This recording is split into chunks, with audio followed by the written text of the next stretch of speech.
Ya, Bapak Ibu sekalian, mari kita satu di dalam doa.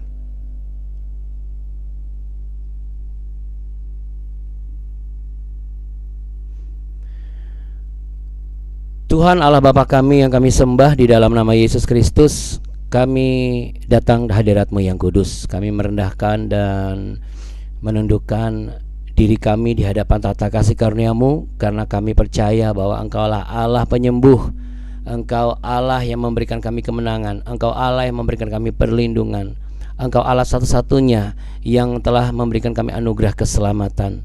Terima kasih untuk karya salib-Mu yang mulia. Dan biarlah kami selalu ingat bahwa kehidupan kami sebagai orang percaya bukan hanya sekedar kehidupan dengan ritual agama saja, tetapi bagaimana kehidupan yang melekat di dalam Tuhan Yesus, dan mengetahui isi hati Tuhan, dan mengenal firman-firman Tuhan sebagai pedoman kebenaran dalam kehidupan kami hari lepas hari. Untuk itu kami mau berdoa. Bapa kami yang ada di dalam surga, dikuduskanlah nama-Mu, datanglah kerajaan-Mu, jadilah kehendak-Mu di bumi seperti di surga. Berikanlah kami pada hari ini makanan kami yang secukupnya, dan ampunilah kami akan kesalahan kami seperti kami juga mengampuni orang yang bersalah kepada kami.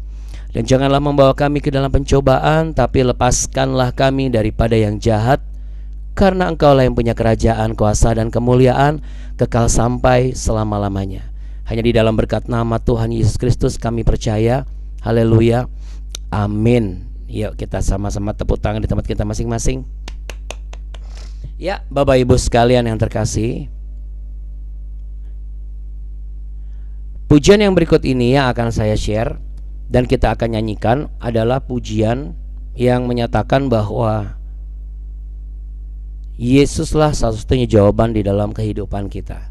Ya, karena di dalam Dia Allah yang hidup, yang tak mungkin bisa menjadi mungkin. Jadi berbahagialah saudara saya yang tetap percaya bahwa Tuhan Yesus adalah satu-satunya sumber pengharapan bagi orang percaya.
Yesus yang ku percaya,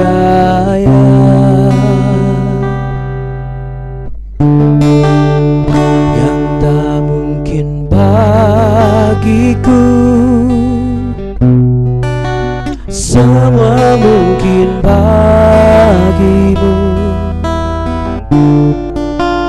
Hanya Engkaulah jawaban hidupku,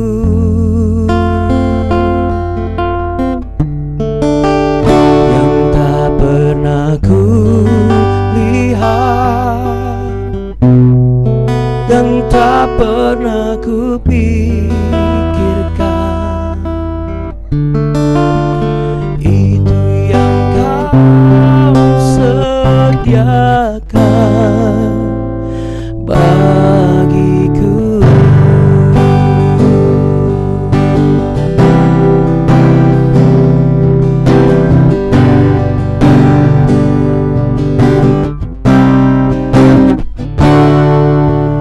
Meskipun tak ku mengerti apa yang ku alami, namun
mungkin bagimu. Hanya Engkaulah jawaban hidupku.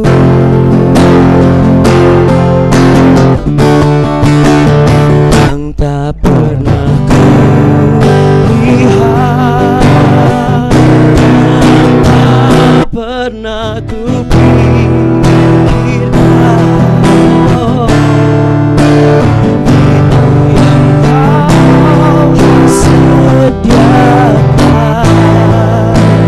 bagiku.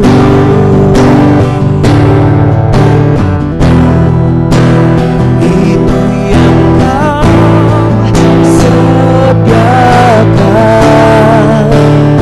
bagiku.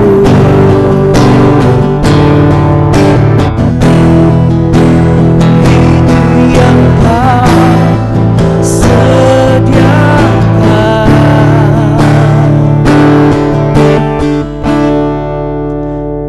bagiku. Oh, hanya bagiku Tuhan, pertolongan darimu. Haleluya, terima kasih Yesus.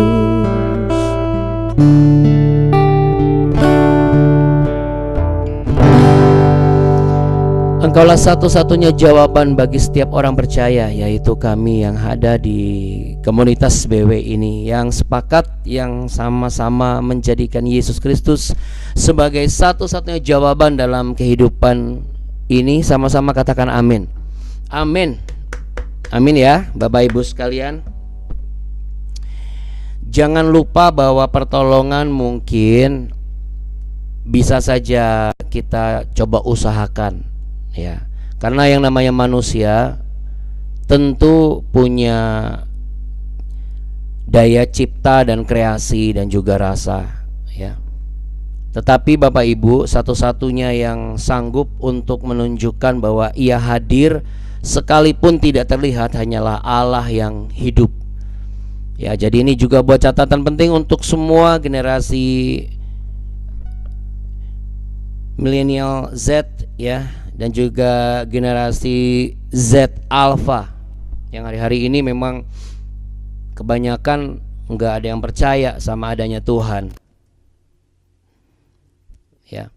Tetapi saya mau katakan bahwa kalau misalnya ada yang menyaksikan ketika Anda scroll di YouTube lalu kemudian ketemu BW ini, itu bukan kebetulan, karena Tuhan itu mengasihi saudara, namanya Yesus Kristus, ya. Nah, untuk itu Bapak Ibu sekalian yang ada di Zoom saat ini, yuk sama-sama kita mau belajar kebenaran firman Tuhan. Nah, puji Tuhan, Alkitab ini kan kita bisa lihat ya Bapak Ibu. Kita masih bisa baca, baik kita lihat di handphone maupun juga di dalam bentuk aslinya yang diperbanyak, dicetak berdasarkan dari sumber aslinya dan disebar di seluruh dunia, ya. Jadi kalau memang selama mata Anda masih mampu dan sanggup untuk baca firman Tuhan melalui Alkitab, akan jauh lebih baik membacanya melalui Alkitab, ya. Tetapi kalau memang melalui handphone lebih mudah Abuna, karena bisa diperbesar, ya nggak apa-apa. Yang penting rajin baca Alkitab. Terkadang saya rajin baca Alkitab, saya nggak ngerti Abuna. Nah, itulah gunanya untuk ikut BW Bapak Ibu, supaya Bapak Ibu dan saya sama-sama belajar untuk mengenal pribadi Tuhan dan mengerti isi hati Tuhan, sekaligus juga mengerti apa yang tertulis di Alkitab. Sebagaimana yang akan kita lanjutkan pada hari ini, kita mau sama-sama lanjutkan ya Bapak Ibu di 2 Raja-Raja pasal yang ke-6.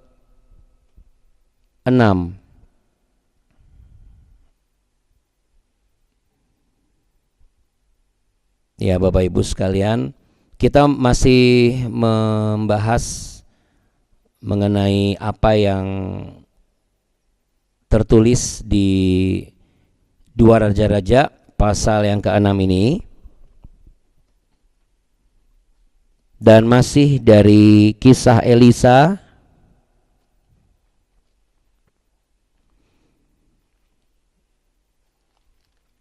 Bagaimana ia berada di tengah-tengah konflik. Kemarin kita membahas melihat yang tak terlihat, yaitu hadirat Tuhan.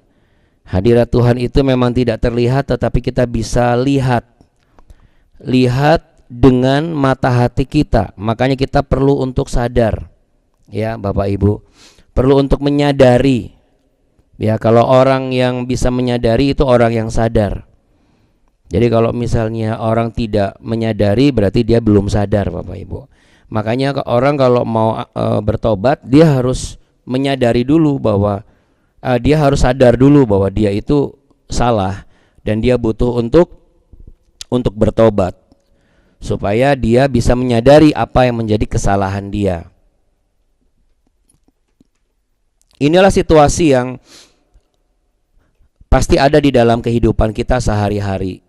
Ya, kemarin saya ingat terakhir saya bicara bahwa percayalah bahwa hadirat Tuhan itu menyertai saudara dalam segala keadaan. Yang penting iman kita itu harus bertumbuh sehingga kita bisa selalu sadar bahwa Tuhan Allah itu menyertai kehidupan kita sebagai orang-orang percaya. Ya, Bapak Ibu. Nah, Bapak Ibu yang terkasih, kita akan belajar saat ini mengenai sesuatu yang melihat yang tidak terlihat juga, yaitu dalam bentuk apa Bapak Ibu? Perlindungan. Ya, dalam bentuk perlindungan. Ketika kita mengharapkan perlindungan, tentu kita biasanya mencari tempat di mana kita bisa bernaung. Ya, tempat di mana kita bisa bersembunyi. Rata-rata pasti seperti itu, tempat di mana kita bisa bersembunyi. Nah, akan tetapi Bapak Ibu yang terkasih, dalam kesempatan ini saya ingin memberikan satu insight ya Bapak Ibu sekalian. Karena kebanyakan orang-orang itu justru lebih banyak kepada bagaimana mereka tidak kelihatan dari Tuhan untuk melakukan apa yang mereka anggap mereka bisa lakukan, tetapi mereka tahu bahwa itu adalah perbuatan yang salah. Ya. Jadi dalam konteks ini Elisa menyuruh bujangnya itu buka matamu. Supaya apa saudara? Supaya dia itu tidak gentar menghadapi setiap persoalan ke depan, karena kan Elisa ini sebagai bapak rohani. Jadi dia memuridkan bujangnya, lihat bagaimana engkau bisa melihat dengan jelas kehadiran Tuhan di dalam kehidupan kita. Makanya di ayat yang ke-17, lalu berdoalah Elisa, ya Tuhan, ya 2 Raja-Raja pasal 6, ya Tuhan, bukalah kiranya matanya supaya ia melihat. Maka Tuhan membuka mata bujang itu sehingga ia melihat, tampaklah gunung itu penuh dengan kuda dan kereta berapi sekeliling Elisa. Siapa ini? Kereta kuda penuh dengan orang-orang yang berapi-api ya, seperti itu. Nah, siapa mereka? Jawabannya ada di Mazmur Bapak Ibu sekalian.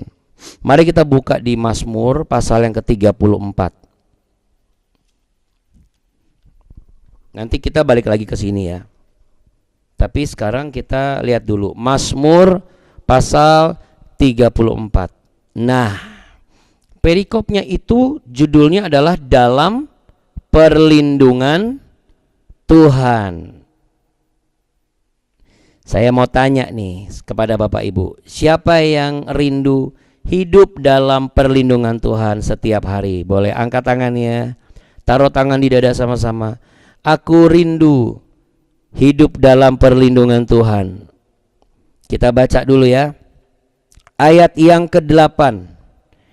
Ayat yang ke-8, malaikat Tuhan berkemah di sekeliling orang-orang yang takut akan Dia, lalu meluputkan mereka. Jadi kalau misalnya tadi kita sudah baca ada kereta berapi, banyak sekali pasukan-pasukan, itulah salah satu bentuk bukti kehadiran malaikat Tuhan yang berkemah, yang hadir bersama-sama dengan orang yang takut akan Tuhan.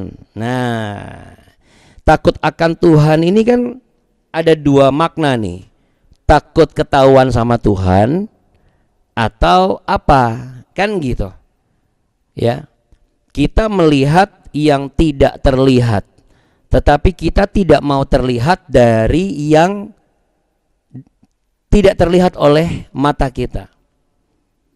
Karena apa? Karena menurut kita, ini kalau perlu, jadi dia lupa gitu loh bahwa ketika dia melakukan sesuatu perbuatan jahat, melakukan dosa, dia lupa bahwa ada sepasang mata yang tertuju kepada dia. Tapi saya tidak akan membahas itu karena hari ini saya mendapat pesan khusus kepada Bapak Ibu semua bahwa kita hari ini akan mengerti dan kita akan tinggal dalam perlindungan Tuhan. Amin, Bapak Ibu. Apa yang harus kita lakukan dan apa sih definisi orang yang akan tinggal dalam perlindungan Tuhan? Kalau kita lihat ayat yang kedua, Bapak Ibu yang terkasih, aku hendak memuji Tuhan pada segala waktu, puji-pujian kepadanya tetap di dalam mulutku. Orang yang takut akan Tuhan adalah orang yang tidak mau dan tidak mengizinkan dan tidak akan memberi celah mulutnya itu penuh dengan hal-hal di luar dari puji-pujian. Yang namanya pujian kan kalimatnya positif. Jadi Bapak Ibu sekalian, cara mudah untuk menerapkan ini adalah ketika kita menghadapi situasi yang tidak pintar. Misalnya kita ngajarin anak-anak, atau misalnya kita sedang mengedukasi karyawan baru, terus kok kayaknya lemot banget, kita ndak usah ngomong dengan istilah yang kasar dan negatif, tetapi kita memperkatakan dengan yang positif. Tapi kan emosi Abuna, ya kita perkatakan dengan ya emosi, wajar lah ya, namanya orang kan ada takaran emosinya gitu ya. Ini kok nggak ngerti-ngerti gitu ya. Daripada ngomong otakmu didengkul, lebih baik aduh otakmu encer bener ya. Atau misalnya dasar kamu, jangan bilang maaf nih mohon izin ya, dasar bego lu ya, jangan ngomong kayak gitu. Tapi mendingan dasar pinter gitu. Sambil emosi. Ya sambil emosi, nanti lama-lama Anda akan merasa aneh sendiri. Akhirnya Anda akan memilih lebih baik diam sajalah sudah.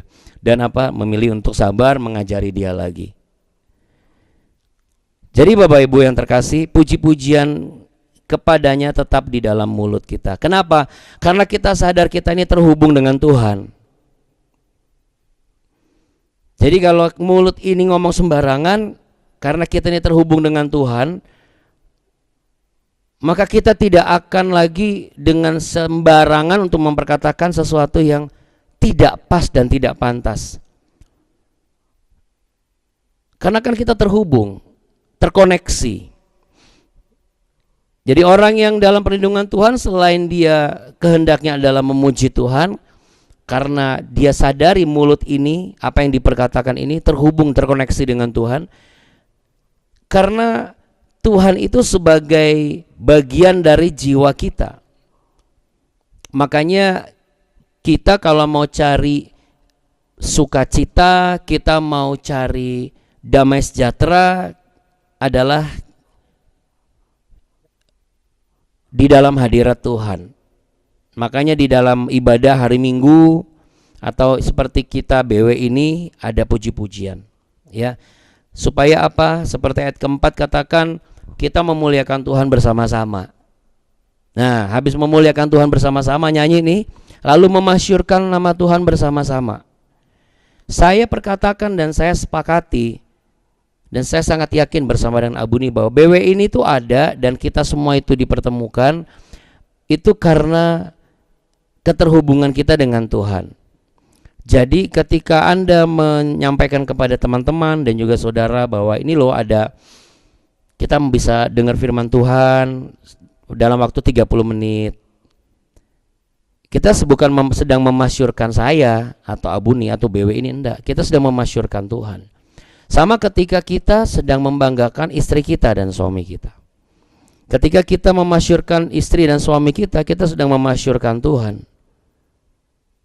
Ya, tapi dalam konteks suami dan istri kita memang layak untuk dimasyurkan karena hidupnya baik, benar, takut akan Tuhan. Gak apa-apa harus berani bilang bahwa suami saya itu suami yang takut akan Tuhan.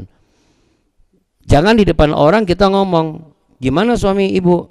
Biasalah, laki-laki, mata jelalatan kemana-mana. Padahal sebenarnya dia tidak seperti itu. Berarti kan saudara tidak memasyurkan dan memuliakan nama Tuhan. Kalau memang saudara mengakui bahwa suami saya ini atau istri saya ini adalah wanita yang berbeda, dia wanita yang takut akan Tuhan. Oh, kita harus memuji suami dan istri kita dan anak-anak kita. Kalau memang seperti itu. Tapi kan bukan memuji dalam konteks menyombongkan diri. Tetapi kita bersyukur. Semua karena apa? Karena roh Tuhan ada padanya. Nah, orang yang takut akan Tuhan adalah orang yang selalu mencari Tuhan. Lihat ayat yang kelima. Aku telah mencari Tuhan. Banyakan orang itu aku lelah mencari Tuhan. Aku telah ke gereja. Aku lelah ke gereja. Aku telah pelayanan. Aku lelah melayani Tuhan. Aku telah bekerja. Aku lelah bekerja. Aku telah cari kerja. Aku lelah cari kerja. Aku telah berdamai. Aku lelah cari perdamaian. Jadi kalau memang tidak ada perlindungan Tuhan, jangan buru-buru langsung kita anggap bahwa Tuhan itu tidak melindungi kita, Bapak Ibu. Jangan-jangan kita belum memenuhi karakteristik orang yang mendapatkan perlindungan Tuhan, orang yang tinggal dan hidup di dalam perlindungan Tuhan. Tentu kita berdoa pekerjaan kita, rumah tangga kita, pada saat kita bangun pagi itu ada dalam perlindungan Tuhan. Nah, kalau ada dalam perlindungan Tuhan, di sini kan aku telah mencari Tuhan, lalu Ia menjawab aku. Berarti sampai ketemu dengan apa yang dikehendaki Tuhan dan jawaban Tuhan, kita tidak boleh mengatakan capek saya menunggu jawaban dari Tuhan. Amin, Bapak Ibu. Anda yang sedang dalam nazar, Anda yang sedang dalam pergumulan doa untuk orang-orang yang Anda kasih atau pekerjaan ataupun pelayanan dan apapun itu, Anda tidak boleh menyerah. Taruh tangan di dada sama-sama. Taruh tangan di dada. Aku tidak boleh menyerah. Yes. Cari Tuhan terus. Melalui apa? Doa, baca firman Tuhan. Lalu tergabung dalam komunitas yang sehat seperti kita, yang tidak ngomongin orang tapi membicarakan firman Tuhan. Yang sungguh-sungguh kalau kita bertemu, berkumpul, itu memang mencari Tuhan.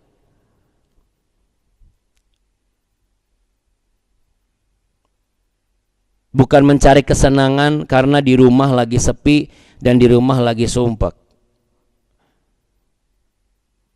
Makanya Bapak Ibu yang terkasih, terima kasih saya perkatakan bahwa Anda masih setia, baik yang di Zoom maupun yang di YouTube. Karena apa? Karena pertemuan kita ini sebenarnya tidak menghasilkan sesuatu yang bisa kita rasakan langsung secara jasmani. Apa itu? Makanan nggak tersedia, ya kan? Beda kalau misalnya kita komsel ketemu, wah udah ada banyak makanan tuh. Tetapi saya perkatakan dan saya berdoa, sekalipun mulut kita jasmani ini tidak ngunyah, tetapi mulut manusia rohani kita akan kenyang. Karena sarapan pagi firman Tuhan akan membuat manusia rohani kita siap menghadapi segala tantangan, termasuk hari ini. Dan pengetahuan akan firman Tuhan akan membuat manusia rohani kita tinggal di dalam perlindungan Tuhan dan tidak lelah mencari Tuhan sampai Tuhan menjawab kita. Amin. Dan ketika jawaban Tuhan itu ada, maka saudara dan saya akan terlepas dari segala rasa yang menyesakkan dada ini. Bagaimana caranya? Arahkan hatimu kepada Tuhan di ayat yang ke-6. Tujukanlah pandanganmu kepada Tuhan, maka mukamu akan berseri-seri dan tidak akan malu tersipu-sipu. Tujukanlah pelayananmu kepada Tuhan, maka mukamu akan berseri-seri, sekalipun ada orang-orang atau oknum-oknum yang mengecewakanmu. Tujukanlah pekerjaanmu kepada Tuhan. Tujukanlah rumah tanggamu. Tujukanlah masa depanmu kepada Tuhan. Maka engkau tidak akan tersipu malu-malu. Artinya engkau tidak akan dibuat malu. Ya. Bisa dibayangkan Bapak Ibu, kalau tidak ada Tuhan, berarti tujukanlah pandanganmu kepada siapa? Kepada diri kita sendiri. Lawang diri kita ini bermasalah kok. Lalu kepada siapa? Kepada manusia. Loh, manusia aja bermasalah, yang lain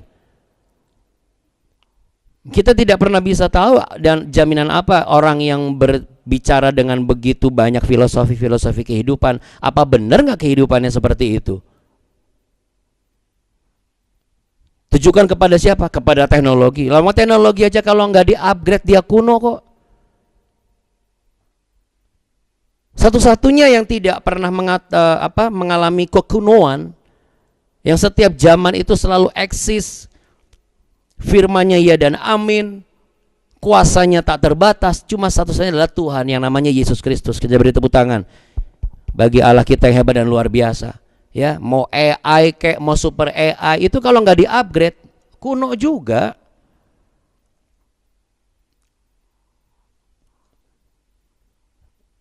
Jadi untuk generasi milenial, Z dan lain sebagainya, kalau teman-teman mau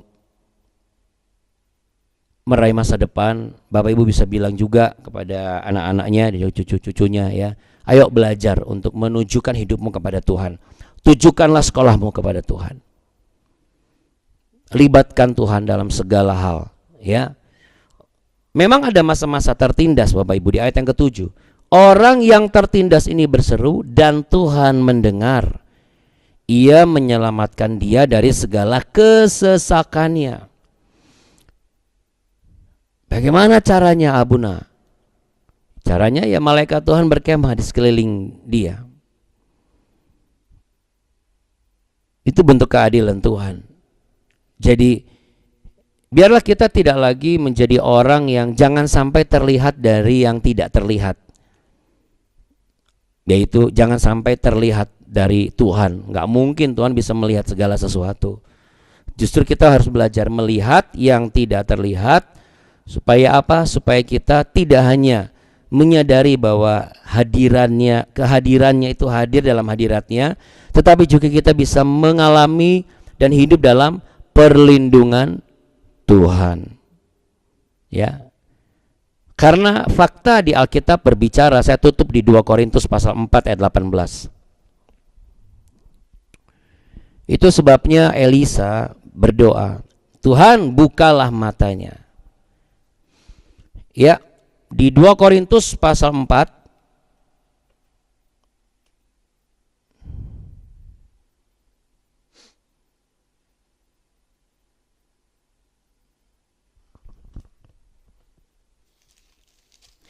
2 Korintus pasal 4 ayat yang ke-18.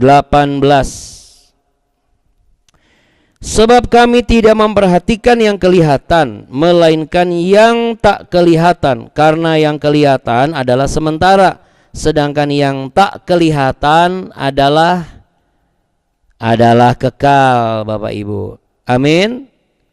Amin. Ya. Kita harus boleh melihat bukan lagi apa yang terlihat. Kita harus memperhatikan mulai hari ini bukan lagi yang terlihat oleh mata kita, tetapi kita harus belajar melihat dan memperhatikan apa yang tidak terlihat, sebab yang kelihatan itu sementara, Bapak Ibu, tapi yang tidak kelihatan kekal. Artinya apa? Artinya perlindungan Tuhan, bagaimana malaikat berkemah di sekeliling orang yang takut akan Tuhan itu sifatnya kekal sampai Tuhan datang. Karena itu semua adalah perintah dari Yang Maha Mulia dan Maha Kudus dan Maha Penolong, yaitu Tuhan kita Yesus Kristus. Tetapi kalau pertolongan dari manusia sifatnya sementara. Sampai perjanjian itu ada batas waktunya. Kalau mau dilindungi harus siap bayar. Bayar anak buah lagi nambah. Tapi kalau kita ini, dia sudah bayar di kayu salib, Bapak Ibu. Amin. Untuk itu bagi yang percaya, boleh sama-sama letakkan tangan di dada. Dengar baik apa yang saya katakan dengan tuntunan Roh Kudus untuk saudara, bahwa hari ini tidak ada lagi yang bermain-main dengan dosa. Bahwa hari ini tidak ada lagi yang bermain-main dengan perkataan yang sia-sia.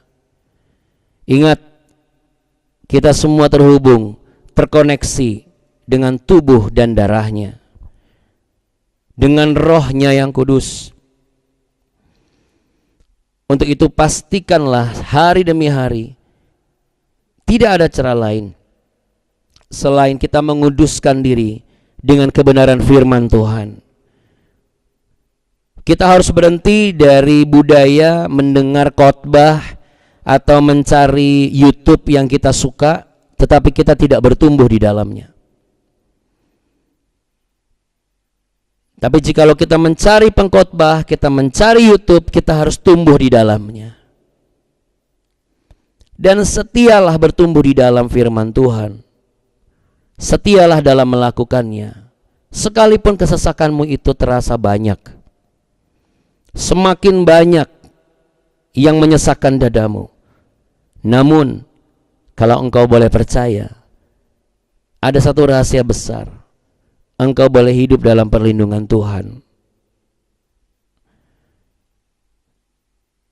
Dari apa yang sudah kita bahas tadi di Mazmur pasal 34 ayat 1 sampai ayat yang ke-7, Tuhan memberikan sebuah jaminan. Ya, jaminannya adalah malaikat-malaikatnya diperintahkannya untuk berkemah di sekelilingmu. Sehingga kemanapun engkau pergi, sekalipun engkau tidak melihat dari matamu, tetapi perlindungan Tuhan sungguh nyata dan dahsyat. Untuk itu engkau tidak boleh lupa bahwa orang-orang yang ada di dalam perlindungan Tuhan itu karena ada malaikat-malaikat Tuhan yang berkemah di sekelilingmu. Biarlah kehidupan kita hari ini semakin dibenahi dan diperbaharui, supaya pekerjaanmu ada dalam perlindungan Tuhan. Yang sepakat boleh katakan amin. Rumah tanggamu ada dalam perlindungan Tuhan. Keluargamu ada dalam perlindungan Tuhan. Anak-anakmu ada dalam perlindungan Tuhan. Masa depanmu ada dalam perlindungan Tuhan. Pelayananmu ada dalam perlindungan Tuhan. Gerejamu, organisasimu, yayasanmu ada dalam perlindungan Tuhan. Sama, lingkunganmu juga ada dalam perlindungan Tuhan.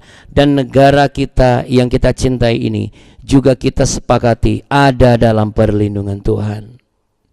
Sungguh Tuhan, Engkaulah satu-satunya tempat perlindungan, menara yang kuat terhadap musuh-musuh kami. Hamba percaya Tuhan Yesus, hari ini setiap orang boleh mengerti dan boleh menyadari dan memperbaharui bahwa ada malaikat-malaikat Tuhan berkemah di sekeliling kami. Kiranya Engkau juga membuka mata mereka agar mereka boleh melihat setiap hal di dalam kehidupan mereka. Bahkan di waktu yang kritis mereka boleh mengecap kebaikan Tuhan. Bukalah hati mereka supaya hati mereka penuh dengan rasa syukur, agar mulut mereka penuh dengan puji-pujian, memuliakan dan memasyurkan nama-Mu. Bukalah telinga mereka, agar firman Tuhan yang mereka dengar, sungguh-sungguh mereka dengar secara sempurna, tidak setengah-setengah. Sebab berkat yang Engkau curahkan tidak pernah setengah-setengah bagi orang percaya. Berkat-Mu selalu sempurna. Bapak Ibu sekalian dan saudara-saudara yang terkasih, terimalah berkat damai sejahtera cinta kasih Tuhan yang sempurna dilimpahkan atasmu.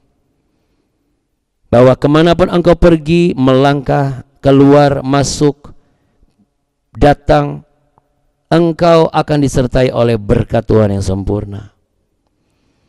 Apapun yang kau kerjakan dan perencanaanmu hari ini, Tuhan juga memberkatimu dengan sempurna. Perjalananmu ada perlindungan Tuhan. Semua orang yang kau jumpai sama seperti engkau dijauhkan dari segala kejahatan, diluputkan dari mara bahaya, diluputkan dan dilepaskan dari segala kesesakan. Berkat Tuhan secara sempurna memenuhi aspek kehidupanmu. Dan apapun yang kau perkatakan dari mulutmu, berkat itu juga diterima oleh yang menerima perkataanmu. Kiranya berkat damai sejahtera ini yang sudah kita sepakati percaya boleh ada di dalam kehidupan kita, karena Dialah Allah yang melindungi kita dan tempat perlindungan yang sempurna. Boleh sama-sama katakan amin. Amin. Amin Bapak Ibu sekalian terkasih. Amin. Amin. Amin ya. Perkatakanlah berkat kepada orang-orang di sekitarmu, supaya berkat itu tetap ada di dalam kehidupanmu. Jadi kalau dia tidak menerima, engkau tetap menerima berkatnya. Ya. Terima kasih. Terima kasih Abuna. Terima kasih Abuna. Terima kasih Abuna, kasih, Abuni, Abuna, dan Abuni. saudara-saudara semua. Abuna, Abuni. Tuhan Yesus berkati. Terima kasih Abuna. Sama-sama Bapak Ibu sekalian yang terkasih. Terima kasih Abuna. Terima kasih Abuni. Iya. Baik Bapak Ibu, sampai jumpa besok ya. Iya. Oke, besok kita ketemu lagi, kita masih bahas yang lain ya. Tuhan Yesus memberkati. Ya, Bu Lingga. Bapak-bapak, Ya, Ibu, izin terima keluar kasih dulu. kita sudah bisa pagi ini bersama-sama mendengarkan firman dari Tuhan. Semoga kita menjadi berkat bagi orang banyak. Amin. Amin. Kalau begitu kita boleh sama-sama katakan jangan kasih kendor sambil dadah. 1, 2, 3. Jangan kasih kendor. Dadah saudaraku, Tuhan Terima berkati. kasih Bapak dan Ibu. Tuhan Yesus memberkati. Bye. Terima kasih. Terima kasih Kasih Abuna. Oke. Ya, selamat berkegiatan Bapak Ibu. Perlindungan Tuhan ada padamu ya. Amin. Amin. Amin ya. Bye-bye. Bye.